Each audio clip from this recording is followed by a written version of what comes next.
Upcoming story is based on true events. ये experience है मेरे कज़न भैया का। उन दिनों उनकी हॉबी थी कि फ़ोटोग्राफ़ी का उनको बहुत शौक था। तो ज़ू में, पार्क में, नेशनल पार्क में वेडिंग्स, मोमेंट्स ये सब उनको कैप्चर करना बहुत ज़्यादा अच्छा लगता था। अपने डीएसएलआर में बस फ़ोटो लेते थे एंड एज़ अ हॉबी वो परस्यू करते थे। तो वो एक दिन डिसाइड करते हैं कि हॉलिडेज़ में वो जाएँगे Netarhat. Sunset and sunrise point है, like early sunrise and sunset वहाँ सबसे पहले दिखता है। ईस्टर्न इंडिया एंड झारखंड में। ठीक है, तो वो डिसाइड करते हैं कि एक हॉलिडे के पहले उनके दोस्त का शादी है, वो अटेंड करेंगे और वहाँ से वो जल्दी निकल जाएँगे एंड रात के 1-2 बजे तक वो पहुँच जाएँगे नेतरहाट और वो अर्ली सनराइज़ शूट करेंगे। ऐसे ही होता है, फ्राइडे इवनिंग आता है, वो अपने दोस्त की शादी में जाते हैं, लेकिन वहाँ से निकलते-निकलते बहुत लेट हो जाता है, तो वो मिडनाइट क्रॉस कर चुके थे, पर फिर भी उनको जाना तो था ही क्योंकि वो डिसाइड कर चुके थे उनका एंड हॉलिडेज़ था, फिर लाइक काम शुरू हो जाएगा। वो लेट नाइट को ही जाने लगते हैं। और वो जो हाईवे पकड़ते हैं नेशनल हाईवे 33, जिनको नहीं पता ये हाईवे क्या है, वो टॉप 10 मोस्ट हॉन्टेड हाईवेज़ में से एक है। गूगल में भी सर्च करोगे टॉप 10 मोस्ट हॉन्टेड हाईवेज़, तो नेशनल हाईवे 33 ज़रूर आएगा। जैसे वो हाईवे शुरू होता है, स्टार्ट में ही एक हनुमान जी एंड काली जी का मंदिर है, स्टार्टिंग में ही एंड ट्रक ड्राइवर्स एंड जो भी लोग उस हाईवे को चूज़ करते हैं ट्रैवल करने के लिए, वो लोग उसमें पहले पूजा करते हैं, माथा टेकते हैं, फिर ही अपना जर्नी स्टार्ट करते हैं। उनको उतना आइडिया था नहीं कि ऐसा कुछ होता है उस हाईवे में, तो वो बिना कुछ ब्रेक किए आगे बढ़ते हैं। वो टोल प्लाज़ा ये सब वो पार करते हैं एंड उनका सेक्शन पकड़ लेते हैं। धीरे-धीरे वो अपना जर्नी स्टार्ट करते हैं। स्टार्टिंग में सब नॉर्मल जा रहा था जर्नी। फिर आता है तैमारा घाटी। तैमारा वैली जो कि बहुत फ़ेमस है एक्सीडेंट्स के लिए, पैरानॉर्मल एक्टिविटीज़ के लिए। तो जैसे एंटर करते हैं उनके मोबाइल में नोटिफ़िकेशन आता है कि reset your date and time. उसकी वजह से बहुत सारे ऐप्स फंक्शन करना बंद कर देगा जैसे व्हाट्सएप, मैसेजेस नहीं आएगा। ऑल ऑफ दैट तो वो सोचते हैं कि पहुँच के फिर रीसेट कर लेंगे एंड वो अपने जीपीएस में फ़ोकस करते हैं कि कितना किलोमीटर बचा है, कितना टाइम और ट्रैवल करना है। वो बहुत मैच्योरली है, बहुत अकेले थे और वो सिंगल ट्रैवल कर रहे थे और वो जो हाईवे था उस रात में बहुत ज़्यादा लोग ट्रैवल नहीं कर रहे थे उस हाईवे से। बहुत ज़्यादा गाड़ी नहीं था, फैमिलीज़ नहीं थे, कोई बाइक राइडर्स नहीं था, ओनली 1-2 ट्रक्स था, वही बहुत दूर में डिस्टेंस में। और वो वैली का सिनेरियो जो था, वो वैली का मैं सीन समझा देता हूँ। इधर भी देखो केवल पेड़ ही दिखेगा और पेड़ में लटके हुए बैट्स, चमगादड़। चमगादड़ नॉइज़ भी करते हैं अजीब-सा, उल्टे लटके हुए रहते हैं ऐसे, उल्टे लटके रहते हैं और 1-2 हाईवे में भी उड़ते हुए दिख जाएँगे तुमको। एकदम अजीब-सा सन्नाटा, विंटर्स का टाइम था, फॉग भी था, बिल्कुल ही खाली, कोई नहीं, रोड में केवल वही जा रहे थे अकेले, लेफ्ट राइट हाईवे 6 वे लेन पर एक भी गाड़ी नहीं, केवल उनका गाड़ी सीधे-सीधे जा रहा था। वो आगे बढ़ने लगते हैं इन सब चीज़ों को इग्नोर करते हुए। एक गट फीलिंग आ रहा था कि कुछ तो सही नहीं है यहाँ पे। बहुत रात भी हो गया है पर वो इग्नोर करते हैं, थोड़ा मन में प्रे करते हैं एंड वो आगे जाने लगते हैं। तो थोड़ा दूर के बाद वो सोचते हैं कि कुछ एंटरटेनमेंट के लिए रेडियो में लगाते हैं। रेडियो ऑन करते हैं एंड फ्रीक्वेंसी मैच करने लगते हैं। सिग्नल नहीं था इसीलिए वो कुछ प्ले नहीं करते हैं यूट्यूब में या कुछ डाउनलोडेड भी उनके पास नहीं था, कहीं पेन ड्राइव में या फिर डाउनलोडेड भी रहता है तो वो सब चीज़ को सुन चुके थे। वो रेडियो में सोचते हैं कुछ गाना या कोई पॉडकास्ट टाइप का या कोई बातें-वातें सुन लेते हैं। तो रेडियो में फ्रीक्वेंसी मैच करते हैं, पूरा स्टैटिक ही आ रहा था, रेडियो भी स्टार्ट नहीं हो रहा था। रेडियो स्टार्ट नहीं हो रहा था एंड स्टैटिक आने लगता है और वो फ्रीक्वेंसी मैच करते हैं, लेफ्ट राइट करते हैं। अचानक से फ्रीक्वेंसी कहीं पे मैच करता है और उनको कुछ वॉइस सुनाई देने लगता है। तो वो जो उनको जो वॉइस सुनाई देता है वो संथली में था। संथली एक रीजनल लैंग्वेज है। वो बहुत क्लियरली एंड फ्लुएंट तो नहीं थे कि पूरा समझ पाएँ क्या था, बस उनको टोन से पता था कि ये संथली लैंग्वेज है। तो कोई एक लेडी का उनको विस्पर सुनाई देता है पहले, फिर वॉइस थोड़ा क्लियर होने लगता है। जैसे-जैसे वो फ्रीक्वेंसी बहुत एक्यूरेट मैच करते हैं, तो फिर वो कुछ बोलने लगती है, तो उनको लगा कि रेडियो में भी कोई पॉडकास्ट या कोई चैनल होगा रेडियो का, उस पे कुछ आ रहा होगा, गाना या फिर कोई ऐसी टॉक। वो उसको इग्नोर करते हैं एंड रेडियो बंद कर देते हैं एंड वो आगे बढ़ने लगते हैं। तो आगे बढ़ते हैं तो थोड़ा दूर बाद अचानक से उनको दिखता है कोई हाईवे पे कोई गाड़ी-वाड़ी नहीं था और अचानक से एक रॉन्ग ड्राइव करते हुए सामने से एक कार आ रहा है उनकी तरफ। तो वो अपना लेन चेंज करते हैं, वो कार को पास होने देते हैं और अचानक से उनको एक धड़ाम-सा आवाज़ सुनाई देता है कि लगा उनको कि कोई कार क्रैश हो गया, वही वाला। जैसे पीछे मुड़ के देखते हैं, पीछे कुछ है ही नहीं। तो लगा कार बहुत पीछे चला गया होगा या फिर पार हो गया होगा। ऐसे ही कुछ जैसे कि बहुत स्पीड में कार पीछे चला जाता है, तो पार हो जाता है एंड फॉग में दिखता भी नहीं है। वो डिसअपीयर हो गया वो कार। तो उनको लगा मेबी स्ट्रेस की वज़ह से या फिर वो थोड़ा कम सोए थे रात में या रात में सोए ही नहीं थे पिछला रात को। एक उनके फ्रेंड का वेडिंग था एंड वेडिंग में वो थोड़े इंडल्ज थे। तो ये सब के कारण उनको कुछ ऐसे ही हैलुसिनेशन हुआ होगा वो कार का आवाज़ का। इग्नोर करते हैं एंड उनका जीपीएस भी स्टक हो गया था। लाइक वो उनका टाइम कम ही नहीं हो रहा था। किलोमीटर तो कम हो रहा था लेकिन टाइम भी कम होता है। टाइम उतना ही दिखा रहा था जितना पहुँचने में लगेगा। फिर थोड़े दूर के बाद 92 किलोमीटर में उनका स्टक हो गया जीपीएस। वो आगे तो बढ़े ही जा रहे हैं, बढ़े ही जा रहे हैं। उनको फ़ील भी हो रहा है, उनका कार का मीटर भी आगे बढ़ रहा है। लेकिन जीपीएस स्टक हो गया था। तो उनको लगा कि मेबी नेट सही से नहीं चल रहा हो इसीलिए हो रहा है। वो अपना डेट एंड टाइम रीसेट करते हैं एंड उनका जीपीएस फिर से वर्क करना स्टार्ट कर देता है। तो वो ऑन द ट्रैक थे एंड सब कुछ उनको नॉर्मल ही लग रहा था अब। फिर वो आगे बढ़ते हैं, आगे बढ़ते हैं। इंजन उनका बहुत आवाज़ करने लगा, वो 4th गियर में थे, 5th में जाते हैं, 5th गियर में इतना इंजन आवाज़ कर रहा था कि उनको लगा कि वो इंजन फट जाएगा।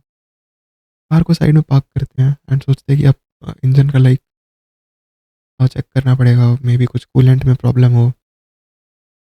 उनका कार बहुत पुराना हो गया था। तो वो सोचते हैं कि ऐसा एकदम उनको अजीब-सा फीलिंग आ रहा है, वो नहीं करते हैं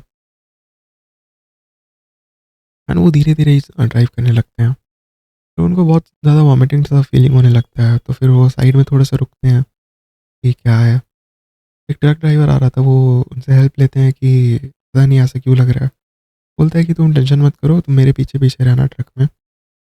पहले वो वॉमिटिंग करते हैं उतरते साथ, बहुत उनको थोड़ा अजीब-सा लग रहा था और उनके मतलब वॉमिटिंग में भी बहुत खून-वून आने लगा। वो बहुत डर गए थे। तो ट्रक वाला उनको बोलता है कि मैं भी उधर ही से गुज़रूँगा, एक कट है, कट लेके ऊपर-ऊपर तुम चढ़ के चले जाना, नहीं तो रात पहुँच जाओगे। और वो ट्रक वाला सीधे निकल जाएगा, बस उनके पीछे-पीछे ही रहना। तो फिर वो ट्रक वाला चलने लगता है और वो उनके पीछे-पीछे फ़ॉलो करने लगते हैं। और वो बहुत डर जाते हैं कि क्या हो रहा है, कभी उनको ऐसा कुछ फ़ील तो हुआ नहीं है। एंड बैट्स बहुत सारा फ्लाई करते हुए उनको दिख रहा था, फॉगी सा वेदर। ट्रक भी थोड़ा स्पीड में ड्राइव करने लगता है, वो ट्रक से पीछे होने लगते हैं। एंड उनका जो रेडियो था अचानक से ऑन हो जाता है और अचानक से ऑटो फ्रीक्वेंसी मैचिंग में चला जाता है। वो उसी फ्रीक्वेंसी में जाके रुकता है जिनमें उनको संथली लैंग्वेज सुनाई दिया था पिछले बार। तो फिर से वो ऑन होता है विस्पर में एक लेडी का और उस बार वो थोड़ा-थोड़ा समझ पा रहे थे कि वो क्या बोलना चाह रही है। बोलना चाह रही है कि पीछे मुड़ो, मैं यहीं बैठी हुई हूँ। और एक बात, वो जैसे-तैसे ट्रक ड्राइवर उनका इंजन का थोड़ा मदद किया था उनको हेल्प करने में। स्पार्क प्लग में प्रॉब्लम था और वो उनको साफ़ करके जैसे-तैसे वो स्टार्ट कर देता है। तो ये मैं बताना भूल गया था। तो जैसे देखते हैं मतलब रियर व्यू मिरर में वो देखते हैं कि पीछे कोई है कि नहीं, मुड़ के कौन देखेगा। रियर व्यू मिरर में वो देखते हैं, वो एक लेडी पीछे बैठी हुई दिखाई देती है। उस लेडी के मतलब लाइक हेड से एक ब्लड गिर रहा था। उनका फेस पूरा ब्लैक हुआ पड़ा था, वो एक्सप्रेशनलेस एकदम बिना हिले-डुले बैठी हुई थी वो बस वहाँ पे नॉर्मली। उनका बाल बहुत ज़्यादा लंबा और सब तरफ बॉडी में है। उनका हाथ पूरा ब्लैक एंड बहुत लग रहा था कि ऐसे करके थी वो। पूरा ब्लैक सा हाथ था और वो बहुत ओल्ड लग रही थी। मेबी शायद वो विच को देखे हों, पता नहीं। मैं बहुत ज़्यादा ट्रस्ट तो नहीं करता हूँ। एंड तो वो बहुत ज़्यादा ज़ोर से चिल्लाते हैं एंड वो पीछे मुड़ के देखते हैं तो वहाँ कोई थी ही नहीं। इतना ज़ोर से चिल्लाते हैं तो ट्रक वाला जो आगे जा रहा था वो रुक जाता है और बोलता है क्या हुआ, क्या हुआ? वो बहुत ज़्यादा डर जाते हैं, बोलते हैं कि ये देखो ये मैं देख रहा हूँ। तो ट्रक वाला रुकता है, फिर उनको चेक करने के लिए आता है वो। तो वो जैसे आया एंड वो बोला कि ऐसा-ऐसा उनके साथ हो रहा है, कुछ स्टैटिक नॉइज़ेस सुनाई दिया। तो वो समझ जाता है कि तो इसके साथ एक्सपीरियंस हो रहा है। वो बोलता है कि तुम डरो मत। और उनका एक साथ में भी एक लोग थे उनके कंपेनियन, वो बोलते हैं कि वो तुम्हारे साथ बैठेगा कार में और तुम बस आते रहना मेरे पीछे-पीछे साथ में। तो वो जो ट्रक वाला था वो बहुत हेल्प किया उस दिन उनका। वो पीछे-पीछे ले जाके उनको पूरा